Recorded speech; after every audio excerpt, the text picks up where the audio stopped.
梁醫生、汪教授各位嘉賓、各位來賓咁多謝阿 Moon 邀請啦。咁就首先我特別要多謝梁醫生添，因為我哋做安老服務界咧，梁醫生係我嘅前輩啊，佢打好一個好嘅基礎，俾我哋去今日繼續喺個安老服務嗰度咧，就仲可以做一啲嘢。咁好高興梁醫生繼續參與我哋嘅社會服務，因為咧你唔能夠唔幫我哋嘅。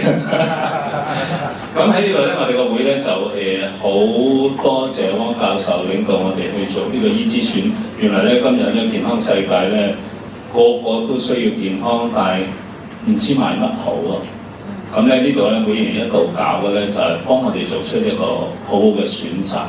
咁當然恭喜今日得獎㗎啦！咁我哋希望咧由能仁學院嗰度、專上學院嗰度發展到呢度，將來汪教授帶我哋去會展，即係要多啲人知道，因為咧真係無論殘疾人士啦，無論安老服務業界咧唔識揾，個個都話食咩好食咩好，但係咧又使咗錢食咗就冇嘢。咁所以咧，醫諮選呢度咧係真係的確幫到。咁再次多謝汪教授，我哋呢個協會帶領我哋希望帶多啲健康俾我哋香港嘅市民。多謝晒。